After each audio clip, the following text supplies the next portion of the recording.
Kasus tanah yang melibatkan bos mafia telah menggemparkan. Tanah Pak Bagio 400 hingga 700 meter dipinjam fasilitas umum masjid, namun kemudian dibeli luas jadi 700 meter. Ada apa bos Batu Nunggal beli tanah bekas TPA? Penyerobotan jadi hadiah 80 meter lalu 270 meter di Koswara untuk Ketua RW Sentul 2, Dago Elos Ismail Tanjung 8% 8M, bonus balik layar tergugat dan pendataan tergugat Ketua RW Sentul 2 Dago Elos Asep Makmun sebagai pembela isidentil, Ketua RW Sentul 1 Cirapuhan Apud Sukendar dan oknum aparatur. Rupanya target 100 miliar hingga 1 triliun hingga tanah puluhan meter. Keluarga besar Pamenpati TNI dan Polri diserobot dan dilaporkan polisi tahun 2012. Sejak tahun 2007 sudah diberi tanda batas pohon alpukat dan sirsak, Pai. Bos mafia tanah Iwan Surjadi kebal hukum pada dana bansos tahun 2014. Pemerintah perlu membentuk tim independen untuk menyelidiki kasus sekarang merugikan warga kampung Cirapuhan dan negara 100 miliar hingga 1 triliun. Mafia tanah saling gugat Dago, bukan ngegugat, tapi saling gugat. Tonton film Keluarga Muller durasi 4 jam 40 m. Kisah ini terjadi di kampung Cirapuhan pada tahun 2008. Bob Nainggolan, seorang pengacara, mengirim surat panggilan atas nama Iwan Surjadi. Bos Batu Nunggal mengaku berhak tanah seluas sekitar 100 meter. Setahun sebelumnya, warga menanam pohon alpukat, nangka, dan lainnya sebagai tanda batas tanah Pak Bagio seluas sekitar 700 meter. Adapun barat dan timurnya adalah tanah warga. Notaris Meli Nathaniel membuat akta jual beli AJB dengan penjual Ismail Tanjung dan Didi Koswara. Asep Makmun menjadi penunjuk batas. Setelahnya sertifikat terbit atas nama penjual. Ini gratifikasi. AC.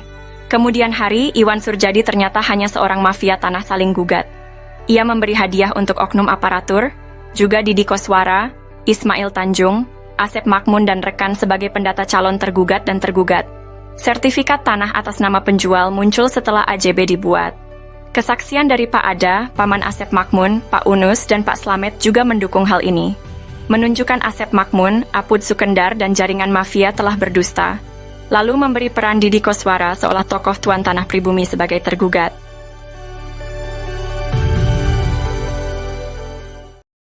Oh janten bapak teh ngagales di iya di Ramana nih di Ramana di Ramana Asep Makmun mohon terus Lances gitu tadinya baheula terus di gitu diuwihkeun deui ka ieu teu dianger we garapan mah di dinya aya mohon teu diuwihkeun maksudna teh di tilas galian dititipkeun gitu nya dicueul we dititipkeun nya ku diarurus ku Didi gitu mohon aing kemari teh di dieu ku ieu dijual ku Surjadi mohon eta oge masalah kasusna oge luasna oge nyerobot nu sanesna deui itu atas nama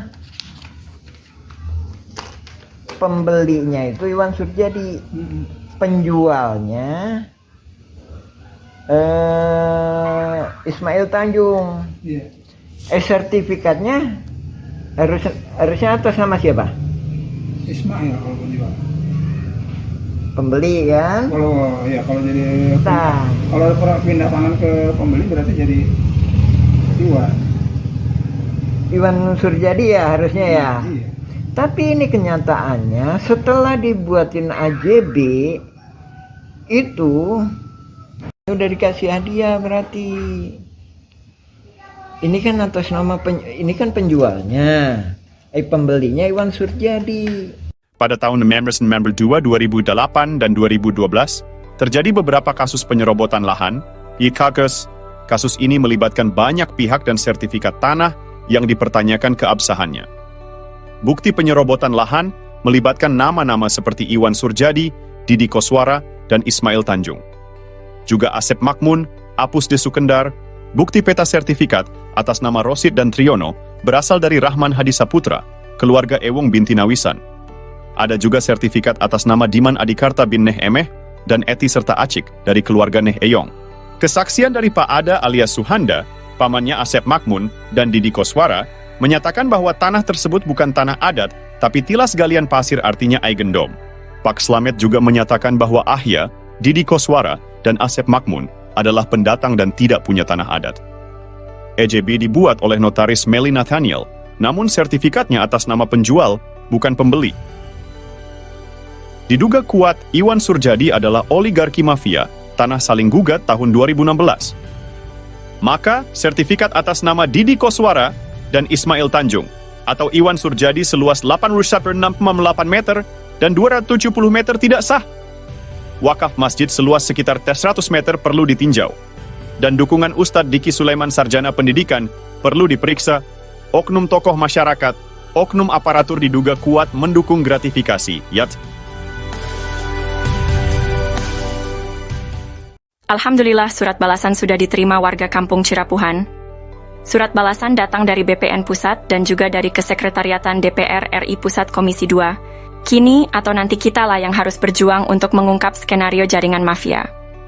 Kasus Dago melawan Muller adalah mafia tanah saling gugat, nukan ngegugat, tapi saling gugat. Surat balasan dari DPR Pusat juga BPN Pusat adalah kabar baik bagi warga yang telah mengajukan hak tanah dan permohonan lainnya. Terima kasih banyak kepada semua pihak yang telah membalas surat kami.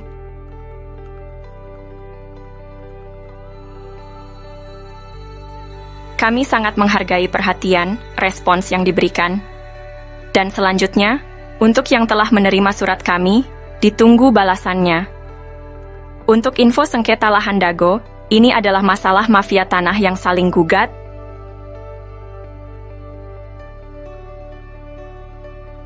Info lengkapnya bisa cek Nawisan Kurma atau versi Kampung Cirapuhan Bandung. Silakan tonton juga film Keluarga Muller. Mohon maaf dan terima kasih atas kerjasamanya. Tertanda Koordinator Pertanahan Kampung Cirapuhan 12 Zulhijjah 1445. Yats.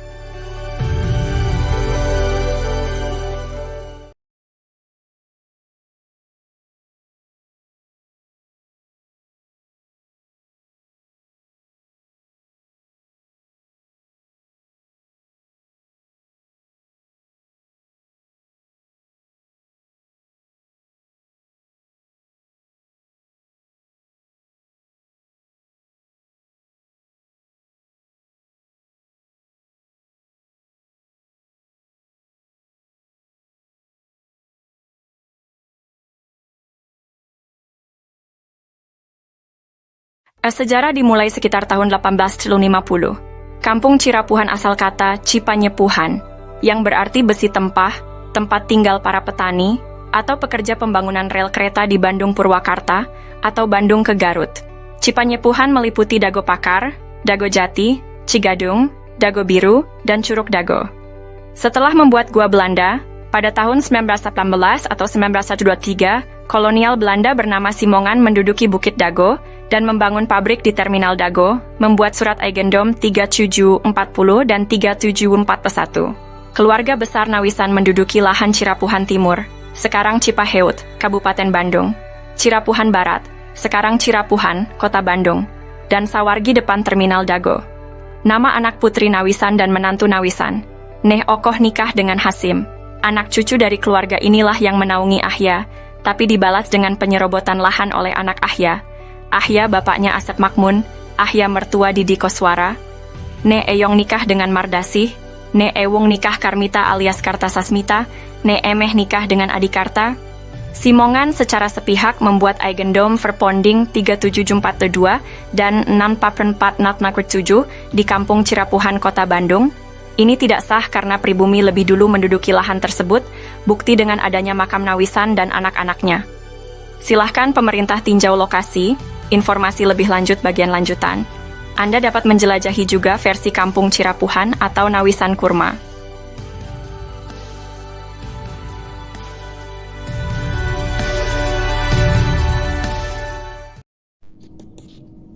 Penggunaan kawasan Kampung Cirapuhan. Setelah Indonesia Merdeka, kawasan Kampung Cirapuhan digunakan untuk perkebunan dan penggalian pasir. Beberapa bagian Kampung Cirapuhan sebelumnya sudah dibangun menjadi rumah, makam, dan fasilitas umum. Daftar penduduk pribumi diantaranya adalah keluarga Nawisan, Ewis Omah binti Tomi Rokayah, keluarga Nawisan, Pak Bagio, Slamet bin Karto, Icih Unus, Duhli, Johan Rohimat, Anda bin Isah Juha, amanah keluarga Nawisan, Dedi, Uki, Acih binti Juanta yang nikah dengan Misnan anak Eyong binti Juanta. Tahun 1969 tercatat ada pendatang bernama Ahya, dan adiknya bernama ada juga Didi Koswara, yang berasal dari kota Subang yang dipekerjakan jadi penggali pasir atau anemer. Masjid Al-Hikmah dibangun di lahan Pak Bagio pada tahun 1968. Namun, pada tahun 1974 hingga 1984 atau 1999, Kampung Cirapuhan dijadikan tempat sampah oleh pemerintah pada bekas galian pasir ditimbun dengan sampah dengan kedalaman 10 meter hingga 70 meter. Penyerobotan. Pada tahun 1980-an, terjadi penyerobotan lahan oleh jaringan mafia Tanah Dago, yaitu pelaku Asep Makmun dan Didi Koswara. Asep Makmun dan Didi Koswara mulai menyerobot lahan keluarga Nawisan, yaitu Ewis Omah binti Tommy Rokayah seluas 80 meter juga jalan warga. Selain itu, mereka juga menyerobot lahan Pak Bagio yang dipinjamkan ke warga Kampung Cirapuhan seluas 400 hingga 700 dan tanah di sekitarnya seluas 500 hingga 700 meter, hingga total yang diserobot adalah sekitar 100-300 meter. Lalu pada bagian lainnya lahan garapan warga atau lahan negara yang diserobot sekitar 1 hektar. Sebelumnya lahan atas dikerjabaktikan oleh warga untuk lapangan bola dan untuk perkebunan, sementara itu bagian bawah untuk rumah, fasilitas umum dan kebun. Warga Kampung Cirapuhan diintimidasi dan dihalangi hak pengajuan pertanahan, namun jaringan mafia tanah membuat PBB seluas 15.000 meter atas nama Didi Koswara. Kemudian dialihkan ke Dedi M. Saad, beralamat JL Roket 1 Komplek Armet Cipageran Cimahi Utara, oleh jaringan mafia Tanah Dago dioperalihkan ke kaki tangannya, sehingga tahun 2008, 2009, hingga kini tahun 2024, kembali dijadikan tempat sampah dengan membuang galian pondasi pembangunan Hotel Wirton Dago, dan juga dijadikan hunian kaki tangan jaringan mafia Tanah Dago, Kampung Cirapuhan RT Kumen 7 RW 01 Dago. Bandung wilayahnya dirubah jadi Dago Elos olah jaringan mafia tanah untuk modus saling gugat. Pemerintah harus membuat tim independen untuk informasi lengkap. Untuk info lebih lanjut, cek blog atau video versi Kampung Cirapuhan atau Nawisan Kurma. Hari ini saya ingin membahas tentang surat terbuka yang ditujukan kepada Komnas HAM dan Ombudsman. Surat ini mengungkapkan dampak dari penggalian pasir secara masif di Kampung Cirapuhan yang merugikan pribumi lalu dijadikan tempat pembuangan sampah oleh pemerintah. Amerta, sejak tahun 1974 TPA menyebabkan kerusakan ekologis dan kekurangan air bersih bagi lebih dari 100 kepala keluarga. Disponsori Ketua Komisi B, Endrizal Nazar Wakli DPRD HE Warso dan Sekda juga Wali Kota Bandung Dada Rosada. Ketua RT Sodociu, Muhammad B. Yaman, dan Ketua RW 01, Sisye Mulyana, untuk mengatasi masalah ini dengan berunding di RUT PDM Maman Budiman. Setelah 30 tahun, Alhamdulillah tahun 2005, warga Kampung Cirapuhan mendapatkan air bersih. Namun, upaya untuk memberantas jaringan mafia tanah yang ada sejak tahun 1980-an masih perlu dukungan. Kami memohon agar Komnas HAM dan Ombudsman dapat mendukung kami dalam memberantas jaringan mafia tanah yang merugikan masyarakat. Kami juga meminta agar lembaga lainnya merespons surat kami secara tertulis dan pemerintah membentuk tim independen. Terima kasih atas perhatiannya. Untuk informasi lebih lanjut, cek blog atau video versi Kampung Cirapuhan atau Nawisan Kurma. Mari bersama-sama berjuang untuk keadilan. Terima kasih.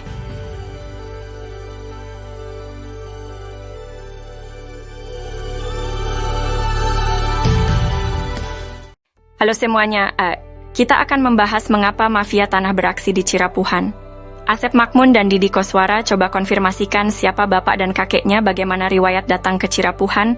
Tucker, Asep Makmun anak dari Ahya yang juga mertua Didi Koswara, dinaungi oleh pribumi Tommy Rokayah dan diberi pekerjaan sebagai penggali pasir atau anemer. Kenapa mafia tanah berani beraksi? Karena kemiskinan, keterbatasan pendidikan, dan mayoritas anak turunan Nawisan adalah perempuan. Mafia tanah, oknum warga, oknum aparatur, dan oligarki menganggap mereka sasaran empuk. Alhamdulillah. Pada tahun 2007, Ketua DPR Kota Bandung, Husni Mutakin merekomendasikan warga RT 07 RW 01 Cirapuhan untuk mendapatkan pendidikan tinggi UPI Bandung. Namun, warga menolak bantuan uang 1,5 juta dari Sekda Wali Kota Bandung. Warga minta masuk sekolah tinggi bukan uang. Dan tahun 2009 Depsos membantu pembentukan kelompok usaha bersama atau KUBE, tapi gagal karena intervensi oknum. Dengan swadaya warga membentuk KUBE, Kelompok Usaha dan Sosial Rakyat Madani atau KURMA, Nawisan Kurma. Semoga Allah memberkahi tanah yang pernah diduduki Nawisan, amin. Untuk itu, mohon dukungan semua pihak untuk memberantas sandiwara mafia tanah ini. Pemerintah perlu membentuk tim independen. Untuk info lengkap blog atau video versi Kampung Cirapuhan atau Nawisan Kurma,